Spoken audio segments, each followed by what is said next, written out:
Welcome to the 700 Club. Hundreds of thousands of Iranians have taken to the streets in protest. They're not chanting death to America or even death to Israel. Instead, they're crying out death to the dictator. Fed up with unemployment, high prices, and repressive rulers, these Iranians are demanding an end to the brutal regime in Tehran. Many of them are also turning to Islam. Chris Mitchell reports. In more than 40 cities throughout Iran, its citizens are calling for regime change with cries like death to the dictator and our enemy is not America. And as it has in the past, the government has sent out its security forces to brutally suppress the protest. Dr. Amir Hamidi came to Israel as part of the Shoshana mission to Israel, a goodwill delegation from Iranian organizations outside of Iran. They met with Israeli officials, Iranian expats, and came to tell the world what's happening to the Iranian people. Lots of people uprising because of the mismanagement of the economy, and people are unemployed, people are not working. Food is so expensive, they cannot afford to even eat, and they cannot manage the country. And brutality is unbelievable, human rights are violated, lots of political prisoners, people get executed for no reason. The slogans say it all. These slogans want to do away with the regime, with the Islamic Republic. They say our enemy is not the United States, our enemy is here in Iran. What they say is we don't want neither Gaza nor Lebanon, our life is for Iran. So it is about themselves and their hopes and aspirations. These protests in 2022 followed demonstrations all the way back to the Green Revolution in 2009 calling for regime change. The question is, could these protests succeed when others have not? Is it realistic that the regime could be overthrown? Absolutely, no doubt about that, because you cannot force the people to live in past 43 years, and they cannot have any freedom of speech, freedom of work. It doesn't exist.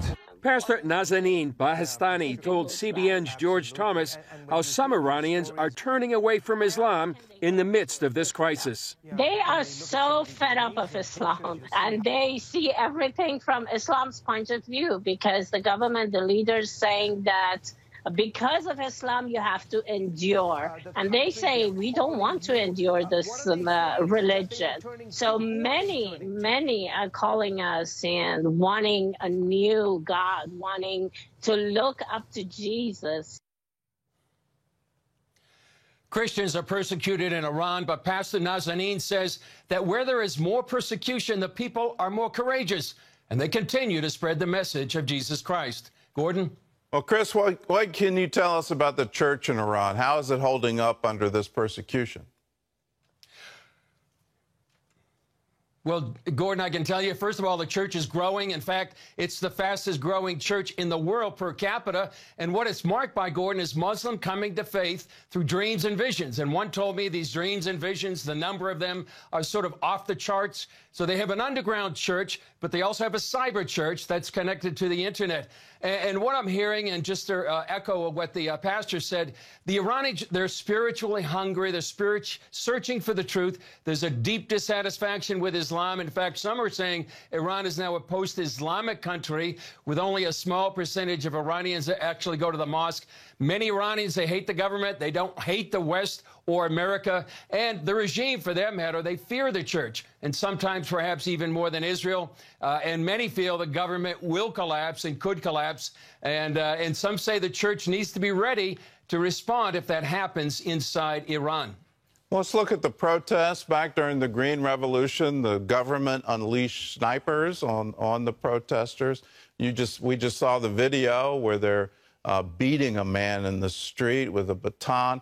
How is the leadership responding, and is there real potential here to create change?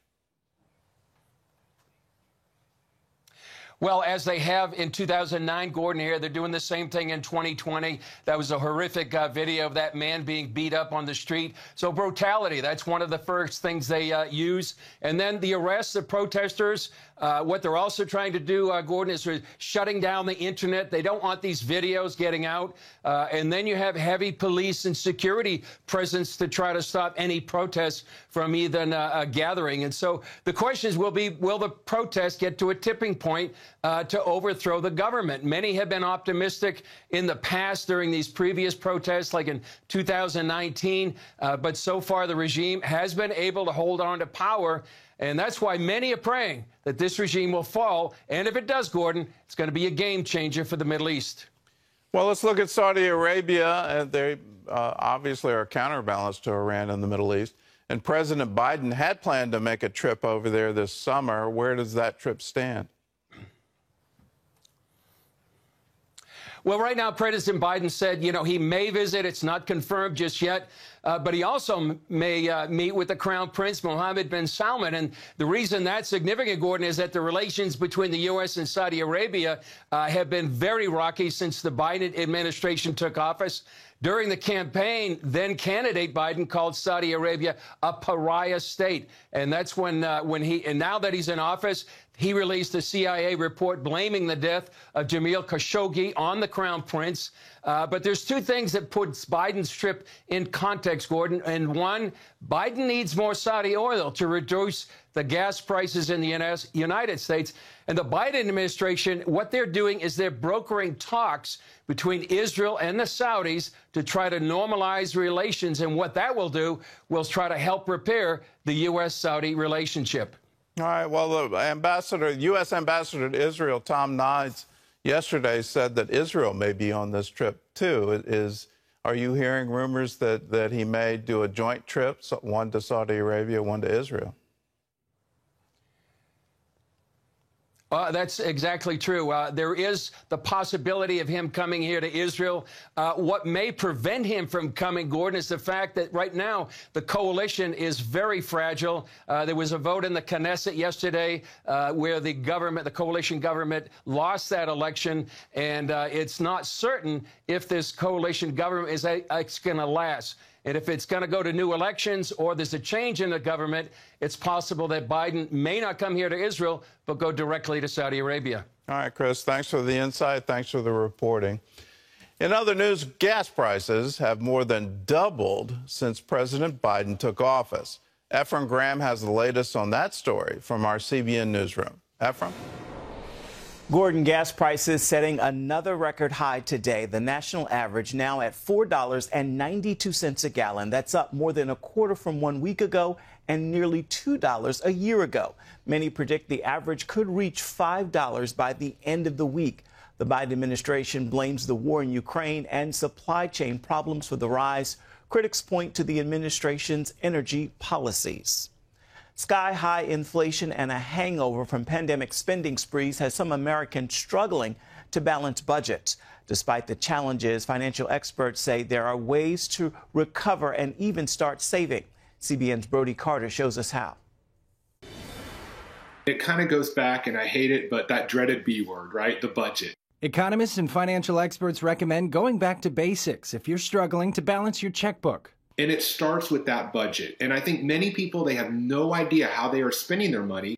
Inflation is at a 40-year high due to pandemic relief efforts, supply chain problems, and energy supply disruptions given Russia's war against Ukraine. Dr. Stephen Skanke, chief economic advisor at Keel Point, says the U.S. picked up some bad spending habits as COVID relief poured in. As it turned out, almost 70% were receiving, of those receiving unemployment, were receiving more than they had been receiving when they were working. Especially during COVID, when a lot of us were staying at home, right? We were forced to.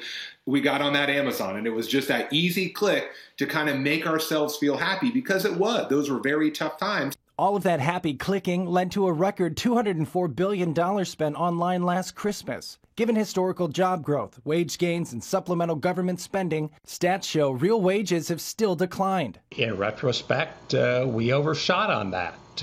We put too much money out there. We didn't have the economy ready to absorb it. Money control is 90% behavior. We have to change the behavior. We all know how to do well. Spend less than you earn. It's pretty easy on paper, right? But then that crazy thing called life happens, and we start spending more. So Danny Kofke taught school for 18 years. Now he's an author and mentor, helping families manage their finances. I recommend starting off, track your spending for at least 1 month.